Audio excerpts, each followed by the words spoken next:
السلام علیکم ورحمۃ اللہ وبرکاتہ۔ ناظرین، امید ہے کہ آپ لوگ خیریت سے ہوں گے۔ اللہ تبارک و تعالیٰ کے فضل سے انوار الحدیث کا درس ہمارا چل رہا ہے۔ ہم لوگ انوار الحدیث کا درس سماعت کر رہے ہیں، تو آئیے انوار الحدیث کا درس پھر شروع کرتے ہیں۔ حضرات، اس میں حدیث شریف کا درس ہے، اور حدیث شریف سنانا یہ بہت بڑی سعادت کی بات ہے۔ اس لیے میں آپ حضرات سے گزارش کروں گا کہ یہ درس ضرور سنیں۔ آپ کو معلوم ہوگا کہ آج ہمارے سامنے جو احادیث رسول کا ذخیرہ موجود ہے، یہ ہمارے اسلاف اور بزرگان دین صحابہ کرام کی محنتوں اور کاوشوں کا نتیجہ ہے کہ آج ہمارے سامنے احادیث مصطفیٰ صلی اللہ علیہ وسلم کا ذخیرہ موجود ہے۔ ہمارے اسلاف یا صحابہ کرام رضوان اللہ تعالی علیہم اجمعین ایک ایک حدیث سننے کے لیے وہ ہزاروں کلومیٹر کا سفر طے کر کے دور دراز مقام پر جاتے، اور جس کے پاس بھی ایک حدیث ہوتی اس سے سن کر وہ حدیث حاصل کر کے واپس ہوتے۔ مہینوں کا سفر طے کرتے، راستے کی صعوبتوں اور مشکلوں کو برداشت کرتے ہوئے جاتے، پریشانیوں کو برداشت کرتے ہوئے جاتے، ایک حدیث شریف سماعت کرنے کے لیے، ایک حدیث شریف سننے کے لیے، اور سن کر کے پھر مہینوں کے بعد واپس ہوتے گھر۔ تو ایک حدیث شریف کے لیے ہمارے اسلاف، ہمارے صحابہ کرام نے کتنی پریشانیاں جھیلیں، مشقتیں اٹھائیں، برداشت کیں، تب جا کر کے یہ حدیث شریف کا ذخیرہ ہم تک پہنچا۔ مگر آج حالات یہ ہیں کہ لوگوں کو دینی باتیں پہنچائی جا رہی ہیں سوشل میڈیا کے ذریعے سے، واٹس ایپ، فیس بک، یوٹیوب کے ذریعے سے لوگوں تک رسول پاک صلی اللہ علیہ وسلم کی حدیثیں پہنچائی جا رہی ہیں، مسائل پہنچائے جا رہے ہیں، دین کی باتیں پہنچائی جا رہی ہیں، مگر دین کی باتوں کو لوگ کم سنتے ہیں اور سوشل میڈیا پر فضول باتیں زیادہ دیکھتے اور سنتے ہیں، عیاشی فحاشی کی باتیں زیادہ دیکھتے ہیں۔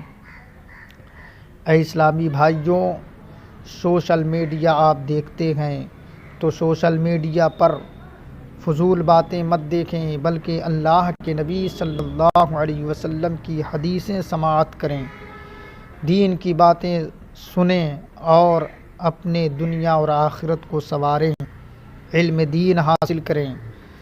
جانتے ہیں حدیث رسول سننے اور سنانے کا کیا فائدہ ہے؟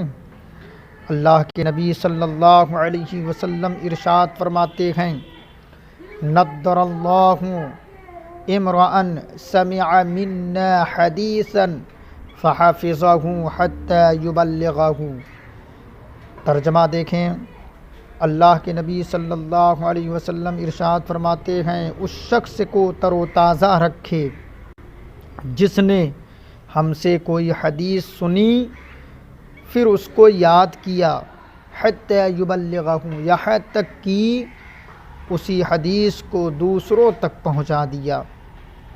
اس حدیث پاک سے معلوم ہوا کہ اللہ کے نبی صلی اللہ علیہ وسلم حدیث شریف سننے اور سنانے، دوسروں تک پہنچانے کے لیے دعائیں ارشاد فرما رہے ہیں۔ تر و تازگی کے لیے اللہ کے نبی صلی اللہ علیہ وسلم دعا فرما رہے ہیں کہ اس شخص کو تر و تازہ رکھے جس نے مجھ سے کوئی حدیث سنی، یہاں تک کہ اس کو یاد کیا اور دوسروں تک پہنچا دیا۔ یہ نبی کی دعا ہے حدیث شریف سننے اور یاد کرنے والوں کے لیے، دوسروں تک پہنچانے والوں کے لیے۔ اور نبی کی دعا اللہ کی بارگاہ میں مقبول ہے۔ عنایت کا جوڑا اجابت کا صحرا، دلہن بن کے نکلی دعائے محمد۔ تو حضرات محترم، انوار الحدیث کا درس ضرور سنیں اور سنائیں، اپنے بچوں کو بتائیں، اپنے دوست احباب کو اس درس کو سنائیں، انشاءاللہ کافی فائدہ ہوگا، اور ہم لوگ اللہ کے نبی صلی اللہ علیہ وسلم کی دعاؤں کے مستحق ہو جائیں گے۔ اللہ کے نبی صلی اللہ علیہ وسلم کی دعاؤں کے مستحق ہی ہونے کے لیے صحابہ کرام نے، بزرگان دین نے اتنی محنتیں کی اور مشکلات اور پریشانیاں برداشت کیں، جو آج ہم تک حدیث رسول کا ذخیرہ پہنچا ہے۔ تو آئیے اسی طرح حضرت ابو ایوب انصاری رضی اللہ تعالی عنہ کا ایک واقعہ میں آپ کو سناؤں کہ ایک حدیث شریف سننے کے لیے کئی میل دوری کا سفر طے کر رہے ہیں، مہینوں کا سفر طے کر رہے ہیں ایک حدیث شریف سننے کے لیے۔ تو پوری توجہ کے ساتھ سماعت کریں، صفحہ نمبر 60 دیکھیں، انوار الحدیث کا صفحہ نمبر 60 دیکھیں۔ ایک ایمان افروز واقعہ۔ حاکم الحدیث حضرت حافظ نیشاپوری رضی اللہ تعالی عنہ نے مشہور صحابی رسول حضرت ابو ایوب انصاری رضی اللہ تعالی عنہ کے متعلق ایک نہایت رقت انگیز واقعہ بیان کیا ہے۔ فرماتے ہیں کہ حضور اکرم صلی اللہ تعالی علیہ وسلم سے ایک حدیث انہوں نے سنی تھی، یعنی حضرت ابو ایوب انصاری نے سرکار سے ایک حدیث سنی تھی، اور اتفاق کی بات یہ ہے کہ اس حدیث کے سننے والوں میں مشہور صحابی حضرت عقبہ بن عامر رضی اللہ تعالی عنہ بھی تھے۔ حضور پاک صلی اللہ علیہ وسلم کے وصال شریف کے بعد جب فتوحات کا دائرہ وسیع ہوا اور مصر و شام اور روم و ایران پر اسلامی اقتدار کا پرچم لہرانے لگا، تو بہت سے صحابہ حجاز مقدس سے مفتوحہ ممالک میں منتقل ہو گئے، یعنی دور دراز تک جب اسلام پھیل گیا تو عرب شریف سے بہت سے صحابہ مدینہ منورہ سے، مکہ شریف سے ہجرت کر کے وہ دوسری جگہوں پر چلے گئے۔ کچھ لوگ روم چلے گئے، کچھ لوگ شام چلے گئے، کچھ ایران چلے گئے، کچھ مصر چلے آئے۔ تو حضرت عقبہ بن عامر بھی یہ یعنی مکہ شریف یا مدینہ شریف سے، حجاز مقدس سے ہجرت کر کے جو ہے مصر چلے آئے تھے۔ تو حضرت ابو ایوب انصاری جو ہے، آپ مدینہ پاک سے مہینوں کا سفر طے کرنے کے بعد حضرت عقبہ بن عامر سے ایک حدیث شریف سننے کے لیے ملاقات کی غرض سے تشریف لے گئے۔ ایک حدیث شریف سننے کے لیے حضرت عقبہ بن عامر سے ملاقات کے لیے مصر تشریف لے گئے۔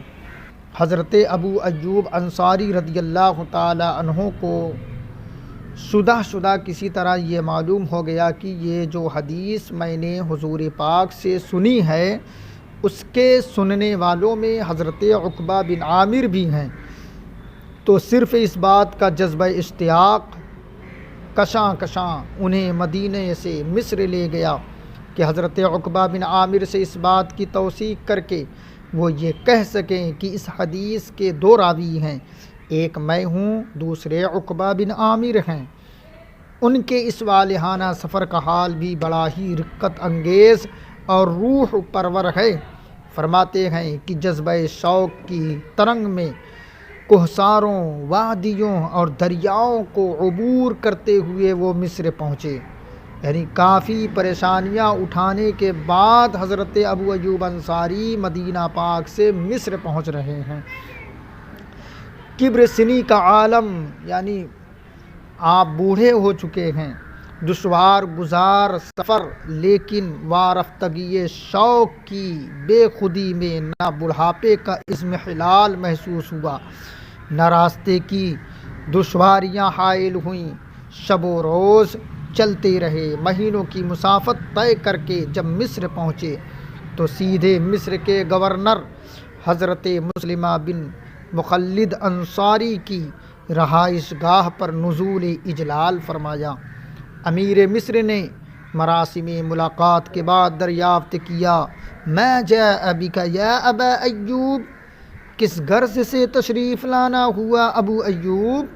جواب میں حضرت ابو ایوب انصاری نے ارشاد فرمایا، حدیث سمعتہ من رسول اللہ صلی اللہ تعالی علیہ وسلم لم يبق احد سمعہ من رسول اللہ صلی اللہ علیہ وسلم غیری وغیر عقبۃ بن عامر فبعثوا من يدلنی علی منزلی۔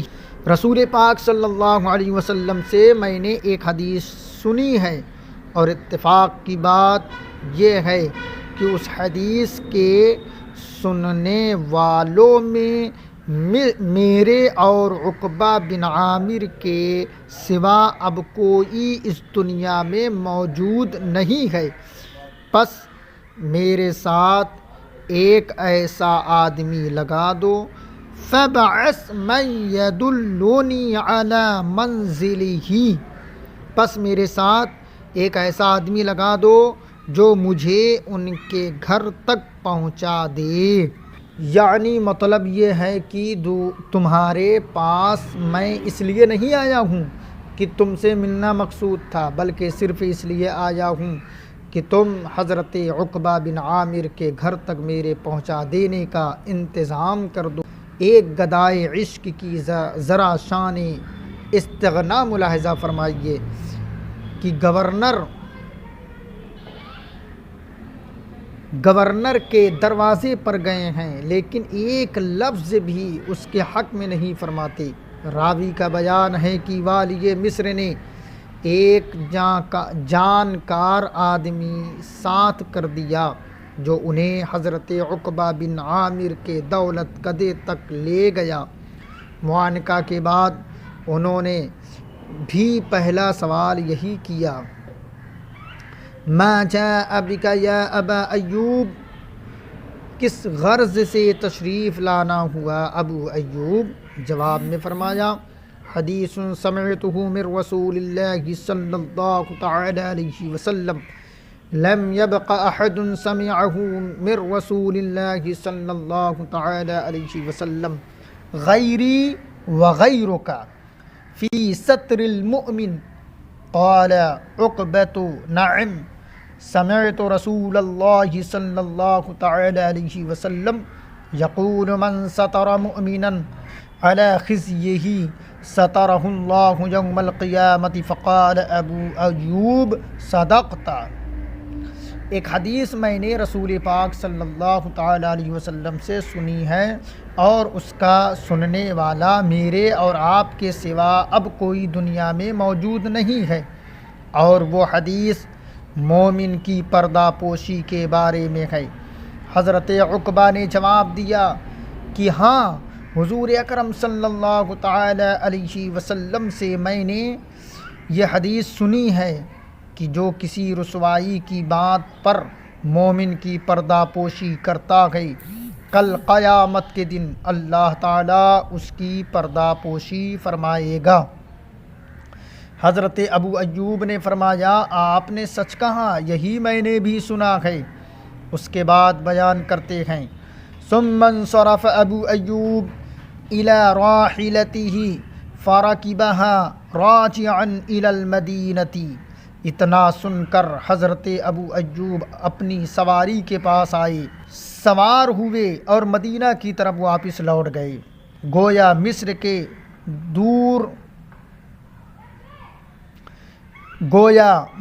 کے دور دراز سفر کا مقصد اس کے سوا اور کچھ نہیں تھا کہ اپنے کان سے سنی ہوئی بات دوسرے کی زبان سے سن لے۔ حدیث دوست کی لذت شناسی کا یہی وہ جذبہ شوق تھا جس نے مذہب اسلام کو مذہب عشق بنا دیا۔ حضرت امام حافظ نیشاپوری نے واقعہ کے خاتمہ پر رقت و گداز میں ڈوبا ہوا اپنا یہ تأثر سپرد قلم کیا ہے. لکھتے ہیں یہ ابو ایوب انصاری ہیں. فہذا ابو ایوب الانصاری علی تقدم صحبته وکثرت سماعه من رسول اللہ صلی اللہ علیہ وسلم رحل إلى صحابی من اقرانه فی حدیث واحد. یہ ابو ایوب انصاری ہیں جو صحابیت میں اقدم اور حضور صلی اللہ علیہ وسلم سے کثیر الروایہ ہونے کے باوجود صرف ایک حدیث کے لیے اپنے معاصر سے ملنے گئے اور دور دراز کا سفر کیا. سبحان اللہ، ایک حدیث شریف سننے کے لیے دور دراز کا سفر کیا. تو سامعین، ہم سب کو بھی چاہیے کہ حدیث رسول صلی اللہ علیہ وسلم کو بڑی محبت اور وارفتگی کے ساتھ جذبہ الفت میں ڈوب کر کے حدیث رسول کو سنیں اور دوسروں تک پہنچائیں. اسی طرح کا ایک واقعہ اور دیکھ لیں. ایک اور دیوانہ شوق. اسی طرح ایک اور واقعہ حضرت جابر بن عبداللہ رضی اللہ تعالیٰ عنہ کے بارے میں امام نیشاپوری نے نقل کیا ہے. بات یہاں سے چلی ہے کہ اپنے وقت کے ایک عظیم محدث حضرت عمرو بن ابی سلمہ امام الحدیث حضرت امام اوزاعی رضی اللہ تعالیٰ عنہ کی خدمت میں 4 سال رہے اور طویل عرصے میں انہوں نے صرف 30 حدیثیں ان سے سماعت فرمائیں. ایک دن وہ حضرت امام اوزاعی سے بڑی حسرت کے ساتھ کہنے لگے. کون کہہ رہا ہے؟ یعنی حضرت عمرو بن ابی سلمہ کہہ رہے ہیں کہ حضور، آپ کی خدمت میں 4 سال ہو گئے لیکن صرف 30 حدیثیں ابھی تک میں سن پایا ہوں. اللہ اکبر. انا الزمک منذ 4 سنوات ولم اسمع منک الا 30 حدیثا. آپ کی خدمت میں رہتے ہوئے مجھے 4 سال ہو گئے لیکن اس طویل عرصے میں صرف 30 حدیثیں میں نے آپ سے حاصل کر سکا ہے. امام اوزاعی نے جواب میں ارشاد فرمایا، 4 سال کی مدت میں 30 حدیثوں کا ذخیرہ تم کم سمجھ رہے ہو. حالانکہ حضرت جابر بن عبداللہ نے صرف ایک حدیث کے لیے مصر کا سفر کیا، سواری خریدی اور اس پر سوار ہو کر مصر گئے اور حضرت عقبہ بن عامر سے ملاقات کر کے مدینہ واپس لوٹ گئے. ایک حدیث شریف سننے کے لیے حضرت جابر بن عبداللہ آپ بھی مصر تشریف لے جا رہے ہیں حضرت عقبہ بن عامر سے ملنے کے لیے. سبحان اللہ. مطلب یہ ہے کہ 4 سال کی مدت میں 30 احادیث کی سماعت کو بھی غنیمت جانو کہ ایک عظیم نعمت تمہیں کم سے کم مدت میں حاصل ہو گئی. ورنہ عہد صحابہ میں تو صرف ایک حدیث کے لیے لوگ دور دراز ملکوں کا سفر کرتے تھے. بس ایک حدیث پر 2 مہینے کی مدت بھی اگر صرف ہوتی تو آپ حساب لگا لو کہ 30 حدیث کے لیے کتنی مدت چاہیے تھی. حافظ نیشاپوری کی تصریح کے مطابق عہد صحابہ میں طلب حدیث کے لیے سفر اتنا لازم تھا کہ حضرت ابن عمر رضی اللہ تعالی عنہما فرمایا کرتے تھے، لطالب العلم يتخذ نعلین من حدید. طالب علم کو چاہیے کہ وہ اپنے لیے لوہے کے جوتے تیار کرائے. اللہ اکبر. تاکہ بغیر کسی زیر باری کے ساری عمر وہ طلب حدیث میں سفر کرتا رہے. ناظرین، حدیث شریف سنیں اور سنائیں، دوسروں تک پہنچائیں. انشاءاللہ اس کی کافی برکتیں آپ حضرات کو حاصل ہوں گی. اللہ تبارک و تعالی ہم سب کو علم حدیث حاصل کرنے دوسروں تک پہنچانے کی توفیق عطا فرمائے۔ ناظرین ویڈیو اچھی لگے تو مجھے دعاؤں سے نوازیں، لائک سبسکرائب ضرور کیجیے۔ السلام علیکم ورحمۃ اللہ وبرکاتہ۔